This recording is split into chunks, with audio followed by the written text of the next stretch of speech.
करने का आरोप लगाया। आज का बड़ा सवाल है, क्या खोया क्या पाया, क्या सब कुछ समा गया इस बजट में? यही सबसे बड़ा सवाल है जो आज आपके सामने हम रख रहे हैं, क्योंकि इस बजट के आधार पर क्या वाकई में लोगों को कुछ भी खास मिल पाया है?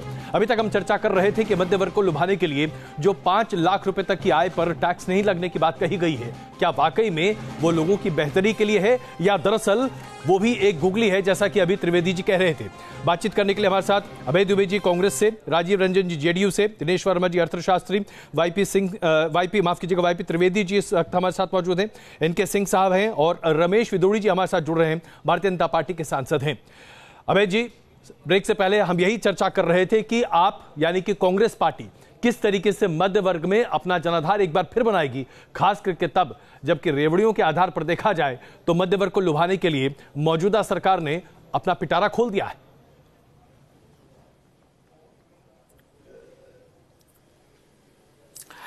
देखिए अजय जी, पहली बात तो देश इस बात का मूल्यांकन करेगा कि 5 साल हिंदुस्तान के संसाधनों की लूट और आखिरी बजट में सारा का सारा झूठ। हम लोग जो प्रॉमिसेस करते हैं, एक मैं चुनौती देता हूं, एक वादा बताए जो हमने पूरा नहीं किया हो। 86 करोड़ लोगों के भोजन का हमने वादा किया था, पूरा किया। 10 करोड़ आदिवासी परिवारों को वनाधिकार अधिनियम, हमने 125 करोड़ लोगों को सूचना के अधिकार, करोड़ों बच्चों को शिक्षा का अधिकार, किसानों को भूमि का अधिकार, जितने प्रॉमिसेस हमने किए थे। और मोदी सरकार के उठाकर देख लीजिए। अरुण जेटली जी का आप प्रति उत्तर देखिए, जब नेता प्रतिपक्ष थे, हमारा आखिरी बजट था, चिल्ला चिल्ला कर कह रहे थे कि साहब 5 लाख रुपए तक की सीलिंग तय कर दीजिए ताकि परचेस पावर बढ़ जाए और इकोनॉमी को बूस्ट मिल जाए। 5 साल लग गए जेटली साहब। आज भी जो निर्णय लिया वो आधा अधूरा कि 5 लाख से एक भी रुपया ऊपर हुआ तो आपको उस एग्जम्पशन का लाभ नहीं मिलेगा।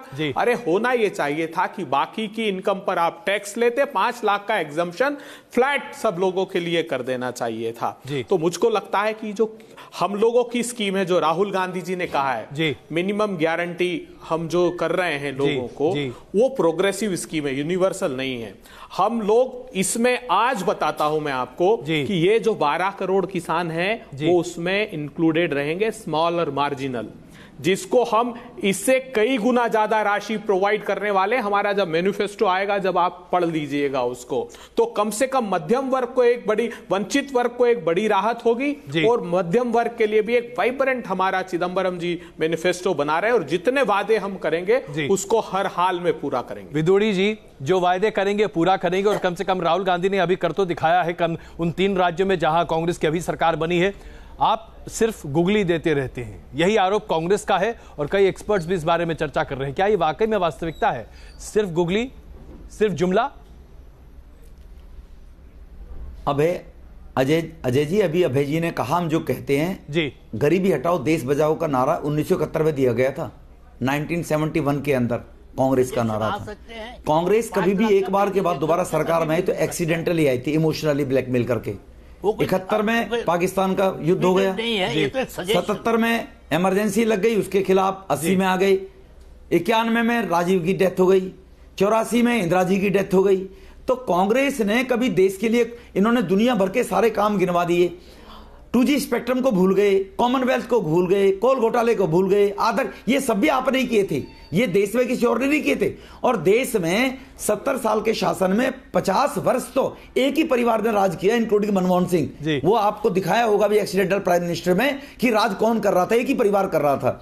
अगर इतना किया होता, और जहां तक बात कह रहे जेटली साहब कह रहे थे, पिछले 5-4 बजटों के अंदर आज जो चाहे नोटबंदी के माध्यम से हुआ हो, चाहे जीएसटी के माध्यम से हुआ हो, 3.7% लोग टैक्स दिया करते थे, और 3.7 करोड़, और आज वो बढ़कर जो 7 करोड़ लोग टैक्स देने शुरू हुए, तो रेवेन्यू आया आज 12 लाख हजार करोड़। पहले 6 लाख हजार करोड़ रुपए टैक्स से आता था। उसी के कारण गरीबों को उज्ज्वला योजना दी गई, सौभाग्य से कनेक्शन दिए गए 3 करोड़ परिवारों में। उसी के अभय जी, आपकी बात पे बहुत जोर से हंस रहे हैं, और जो ये फैमिली के लोग हैं, किसानों की नहीं, ठाके लगाने का टाइम है। किसानों के लिए जो ये स्वामीनाथन की रिपोर्ट थी। स्वामीनाथन की रिपोर्ट में खुद उन्होंने कहा है कि मोदी सरकार ने जो किया है मेरी रिपोर्ट से भी बढ़कर किया है किसानों के लिए। और जो 50 साल में आप नहीं कर पाए, 4 साल में मोदी जी के करिश्मे को कैसे आप करने की मेरी समझ में ख्वाब देखते हैं कि मोदी जी को अगर इतने टाइम मिलेगा तो देश की स्थिति क्या होगी। भाई अभय जी, परिवार की आपने 50 साल एक परिवार के तौर पर राज किया, 50 साल मोदी जी को तो दीजिए और 50 नहीं तो कम से कम 10 साल तो दीजिए। अभय जी,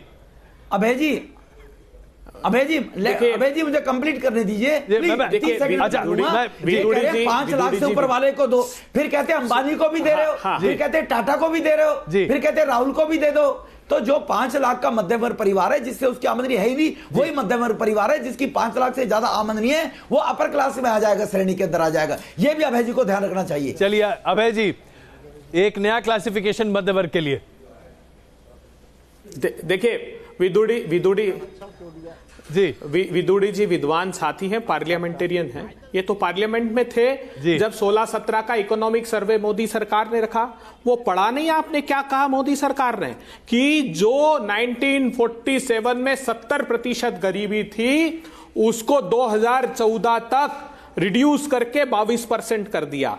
किसकी सरकार रही साहब इतने दिनों तक? आप अपना दस्तावेज तो देख लीजिए। जहां तक बात मध्यम वर्ग की है तो पार्लियामेंट में विदुड़ी साहब ये रिपोर्ट नहीं रखी कि 21 लोग हिंदुस्तान का 1 लाख करोड़ रुपया लेकर इन 4 सालों में भाग गए। ये मध्यम वर्ग के लोग थे। विजय माल्या, ललित मोदी, नीरव, मेहुल, ये मध्यम वर्ग के तो लोग नहीं थे। 3.5 लाख करोड़ रुपए राइट ऑफ जो किया नीरव मोदी को किसने लोन दिया? मध्यम वर्ग का क्या?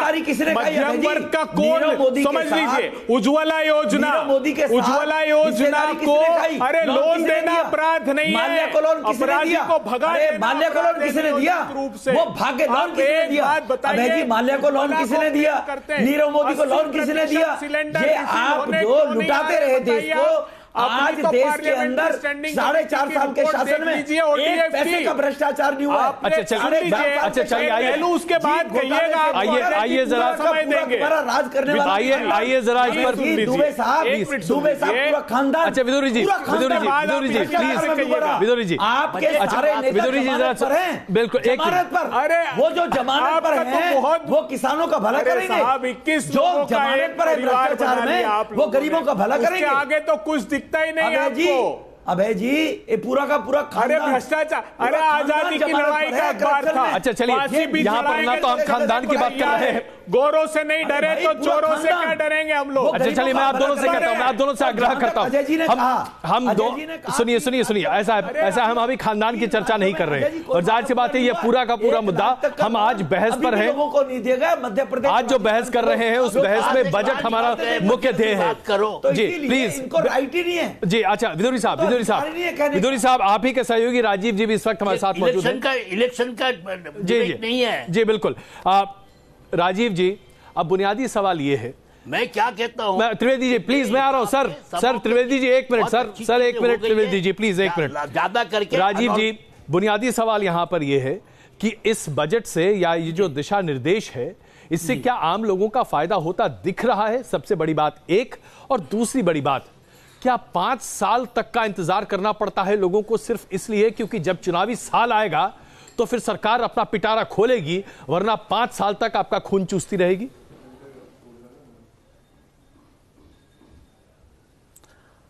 देखिए मुझे लगता है एनडीए की सरकार ने हर बजट में कुछ बड़े फैसले किए हैं, लेकिन निश्चित तौर पर ये इस बजट से समाज के एक बड़े हिस्से को लाभ पहुंचा है, चाहे वो कामगार हो, मजदूर हो, किसान हो, नौजवान हो, महिलाएं हो, सभी वर्गों को और खास करके मध्य वर्ग को, जिसकी अपेक्षाएं लगातार इस सरकार से थी कि उनकी उम्मीदों पर यह सरकार खरी उतरेगी। देखिए आज चाहे वो ग्रेच्युटी के का सवाल हो या उनको अन्य सुविधाओं की बात अगर राजीव जी तो मुझे लगता है मैं बड़े अदब से आपसे क्षमा मांगते हुए कामगारों के लिए और मजदूरों के लिए भी काफी बड़े भाषण की बात हम बहुत कर चुके हैं, लेकिन आइए जरा बुनियादी बात करें। रोजगार के मुद्दे पर पिछले 1 साल में 1 करोड़ 10 लाख लोगों ने नौकरी गंवाई है। डिमोनेटाइजेशन और नोटबंदी की वजह से पूरे जीडीपी पर 2% का असर पड़ा, जो कि हम सब पूरे एमएसएमई सेक्टर को तबाह कर गया। यह सच्चाई है। हम अगर आज देश की अर्थव्यवस्था को देखें तो एक्सपोर्ट हमारा खत्म हो चुका है, हम ध्वस्त हो चुके हैं, सारी एक्सपोर्ट यूनिट्स बंद हो रही हैं। आज यह सच्चाई है। मैं आपसे जानना चाहता हूं, विदुड़ी जी तो इसका जवाब देंगे, लेकिन एक सहयोगी दल के तौर पर क्या आपको यह सब कुछ नहीं दिख रहा है?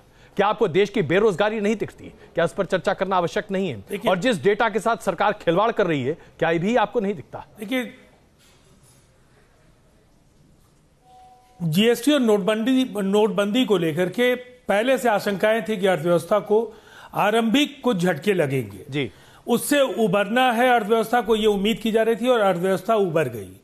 जहां तक रोजगार को लेकर के आंकड़े हैं, मैंने पहले भी कहा है, जो टैक्सी एग्रीगेटर्स का जो फील्ड है, जो एंटरप्रेन्योरशिप प्रोग्राम में जो लोग आए, जिन्होंने नौकरियां मांगी नहीं, जिन्होंने नौकरियां दी हैं, जो डोमेस्टिक हेल्प का जो सेक्टर है, ये बड़े नंबर्स हैं।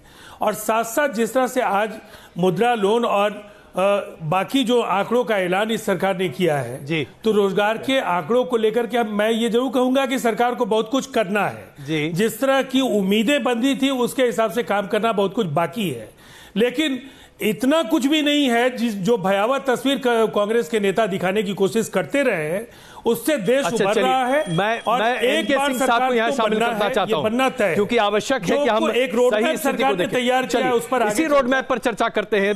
राजीव जी, एनके सिंह साहब, उबर नौकरी देता है तो क्या ये नौकरी आम आदमी के भलाई के लिए है? ये टैक्सी एग्रीगेटर्स क्या खुद कमाई कर यहां से देश के बाहर नहीं ले जा रहे? और उसके साथ साथ क्या सरकार इसका ढिंढोरा पीट सकती है कि देखिए हमने ड्राइवरों को नौकरी दी है? नहीं, बड़ा मजाक लगता है इस तरह का तर्क जब आता है। आज जब फाइनेंस मिनिस्टर बोल रहे थे तो कितना भारत की अंडरस्टैंडिंग को ये कितना खरापुअर मानते हैं, इसके इंटेलेक्ट को कितना ये नीचे मानते हैं। आप राजीव जी तो कृषक परिवार से रहे हैं, खेती किए हैं, दिल पे हाथ रख के बताएं कि चुनाव के अंतिम साल 4 साल आपने कुछ भी एमएसपी नहीं बढ़ाया। चुनाव के अंत के दिन जब आपको मध्य प्रदेश में झटका लगता है या उसके पहले जब आपको पता लग जाता है कि किसान नाराज है, मंदसौर में गोली चलती है जी, आप तब बढ़ाते हैं। क्या ये जब आप डिफेंड करते हैं बीजेपी को तो लगता नहीं है कि कहीं नाराज होगा वो भी किसान? बिहार मूल रूप से 82% एग्रीकल्चर सेक्टर में उसका वो है, लोग हैं जी। और ये जो तमाम एग्रीगेटर्स की बात की जाती है कि रोजगार यहाँ पकौड़े बनाकर भी रोजगार है, ये कौन सी दलील है? से भी टैक्सियां चल रही थी, किसी ना कोई ड्राइवर ही था जी। इसमें जो आप कह रहे हैं, पकौड़े पर जरूर मेरी राय लीजिएगा कि पकौड़े पर जो बार बार बातें कही जाती है उस पर नहीं, मैं बिल्कुल आपकी राय लूंगा, बिल्कुल लूंगा साहब। डोमेस्टिक हेल्थ को आप नौकरी मानेंगे? आप जानते हैं कि जब नेशनल हेल्थ सर्वे की रिपोर्ट आई तो मैं मोदी जी से इंटरव्यू ले रहा था, गुजरात में सबसे ज्यादा बाल मजदूर हैं जो घरों में काम करते हैं जी। अगर ये आपके रिकॉर्ड में डोमेस्टिक हेल्थ भी नौकरी मानी जाती है तो मुझे नहीं लगता कि देश का भविष्य बहुत अच्छा है। अभय दुबे जी, अभय जी प्लीज। बाल मजदूरी अपराध है, मैंने बाल मजदूरी के संदर्भ में जब ईज ऑफ डूइंग बिजनेस की रिपोर्ट आती है सरकार की जी, तब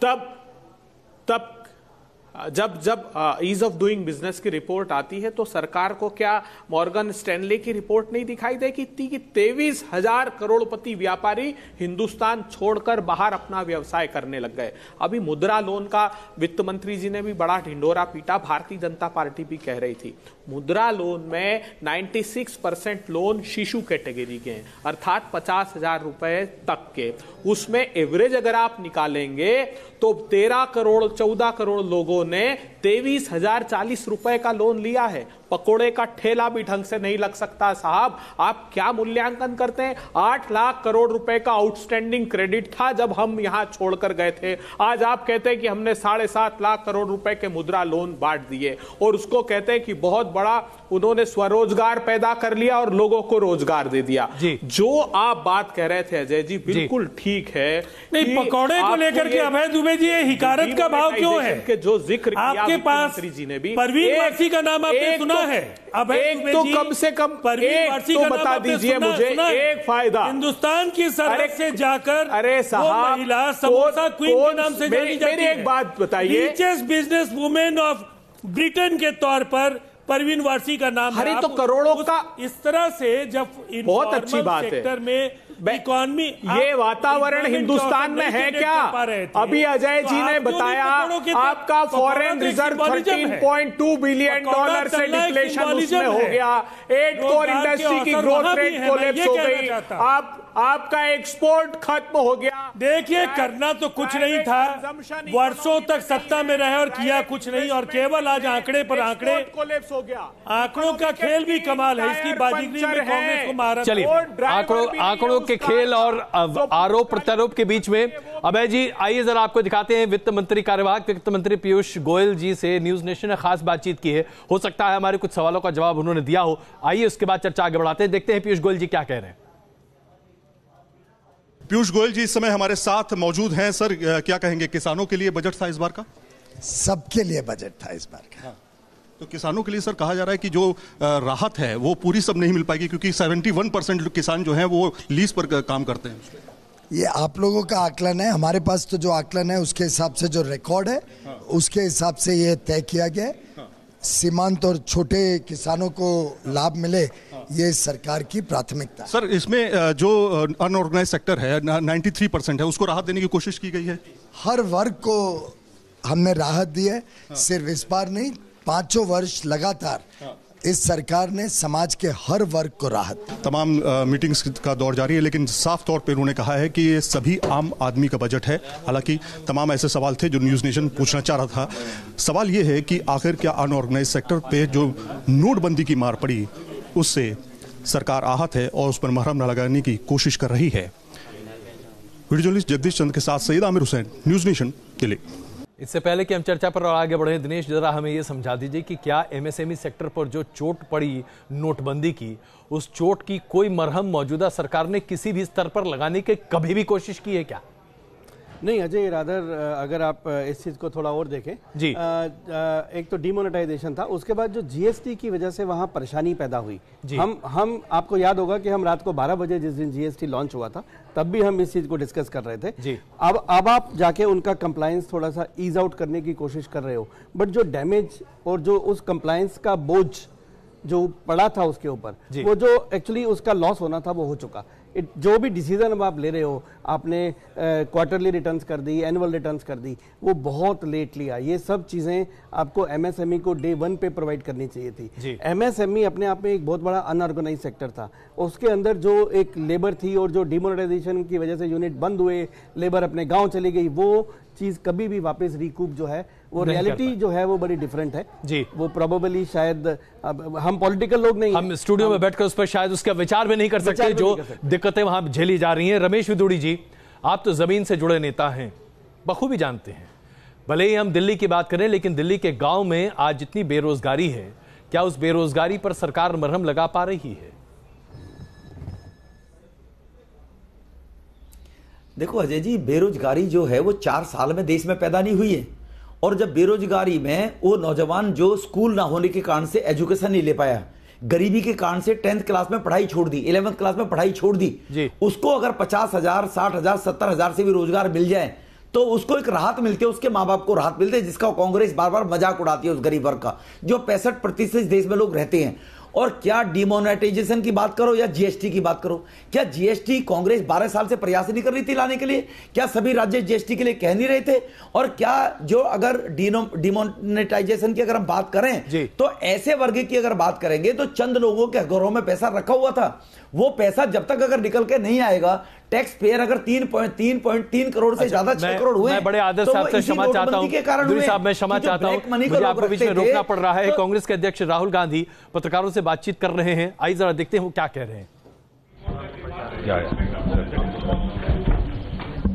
Yes, the main issue with EVMs is that there is a doubt in the minds of many people in this country about the fairness of the EVM system, and so we want to create a backup system so that people can be certain about what is going on. It is about building the confidence of people in the electoral system, and yes, we are looking at that measure.